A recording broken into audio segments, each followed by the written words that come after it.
ഈ ദുരന്തബാധിത മേഖലയിൽ രക്ഷാപ്രവർത്തനം ഇപ്പോഴും തുടരുന്നു എന്നുള്ളതാണ്. നേരത്തെ സൂചിപ്പിച്ചതുപോലെ 4 സോണുകളിലായി തിരിഞ്ഞുകൊണ്ട് വിവിധ ഇടങ്ങളിലേക്ക് ആളുകൾ എത്തിക്കൊണ്ടുള്ള ഒരു തിരച്ചിലാണ് പുരോഗമിച്ചുകൊണ്ടിരിക്കുന്നത്. നേരത്തെ മെറ്റൽ ഡിറ്റക്ടറും അതുപോലെ ഡോഗ് സ്ക്വാഡ് ഉൾപ്പെടെയുള്ള സംവിധാനങ്ങൾ ഉപയോഗിക്കുന്നുണ്ട്. JCBയും ഹിറ്റാച്ചിയും ഒക്കെ ഉണ്ട്. പുഴയുടെ ഇരുവശങ്ങളിലുമായിട്ടുള്ള ഊർജിതമായിക്കൊണ്ടുള്ള ശ്രമം നടത്തുന്നുണ്ട്. ഏതെല്ലാം ഭാഗത്ത് തിരച്ചിൽ നടത്താൻ കഴിയുമോ ആ ഭാഗങ്ങളിലൊക്കെ തന്നെ പൂർണ്ണമായും ആളുകൾ എത്തിക്കൊണ്ട് തന്നെ തിരച്ചിൽ നടത്തുകയാണ്. മറ്റ് ചില പ്രയാസങ്ങൾ അവിടെയുള്ള ആളുകൾ നമ്മോട് പങ്കുവെക്കുന്നുണ്ട്. ചൂരൽമല ഭാഗത്തുള്ള ആളുകൾ പൂർണ്ണമായും ഒറ്റപ്പെട്ട അവസ്ഥയാണ്. അവിടെയുള്ള ആളുകൾക്ക് അങ്ങോട്ടേക്ക് കടത്തിവിടുന്നില്ല എന്നുള്ള പ്രയാസമൊക്കെ അവിടെ അറിയിക്കുന്നുണ്ട്. പല ഭാഗത്തായി ഇപ്പോൾ സ്വകാര്യ വാഹനങ്ങൾ കടത്തിവിടില്ല എന്ന് പറഞ്ഞിരുന്നു. എന്നാൽ ഇപ്പോൾ ചില ആളുകൾ നമ്മോട് തന്നെ പറയുന്ന 1-2 കാര്യങ്ങൾ അവിടേക്ക് എത്തിക്കാൻ കഴിയുന്നില്ല, മരുന്ന് ഉൾപ്പെടെ എത്തിക്കേണ്ട പ്രയാസം പറയുന്നുണ്ട്. അതുകൊണ്ട് തന്നെ അതിനൊക്കെയുള്ള സംവിധാനം ഉദ്യോഗസ്ഥരുടെ ഭാഗത്തു നിന്ന് ഉണ്ടാകണം, അതിനൊക്കെ സഹായം ഉണ്ടാകണം എന്നുള്ള കാര്യമൊക്കെ തന്നെ അവിടുത്തെ ആളുകൾ പറയുന്നുണ്ട്. അവിടുത്തെ നേരത്തെ നമ്മൾ PRD കുറിപ്പിന്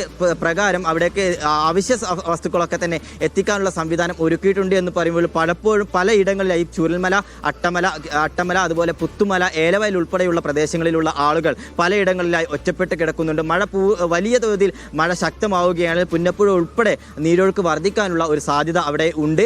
അതുകൊണ്ട് തന്നെ അവിടേക്ക് കൂടുതലായിട്ടുള്ള ആളുകളെയും ഈ പോരുന്ന ഫോഴ്സിനെയും അങ്ങോട്ടേക്ക് എത്തിച്ച് അവിടെയുള്ള ആളുകളുടെ സുരക്ഷിതത്വം ഉറപ്പുവരുത്തേണ്ടതായിട്ടുള്ള അത്യാവശ്യമുണ്ട്. ഈ ഒരു ഭാഗം എന്ന് പറയുന്നത് ചൂരൽമല ഉൾപ്പെടെയുള്ള ഭാഗം എന്ന് പറയുന്നത് ഒരു മരം വീണാൽ പോലും പൂർണ്ണമായും ഗതാഗതം തടസ്സപ്പെടുന്ന ഒരു മേഖലയാണ്. അതുകൊണ്ട് തന്നെ അവിടെയുള്ള ആളുകളുടെ സുരക്ഷിതത്വം ഉറപ്പുവരുത്തേണ്ടത് അത്യാവശ്യമാണ്. ആ ഒരു ആശങ്ക കൂടി അവിടുത്തെ ആളുകൾ നമ്മോട് പങ്കുവെക്കുന്നുണ്ട്.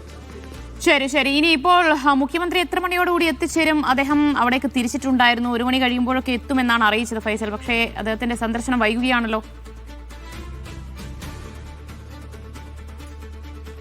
ദിവ്യ, കാലാവസ്ഥ പ്രതികൂലമാണ്. 3:30യോടുകൂടി അപകട സ്ഥലത്ത് മുഖ്യമന്ത്രി എത്തുമെന്നുള്ളതാണ് നമുക്ക് അവസാനമായി ലഭിച്ച വിവരം.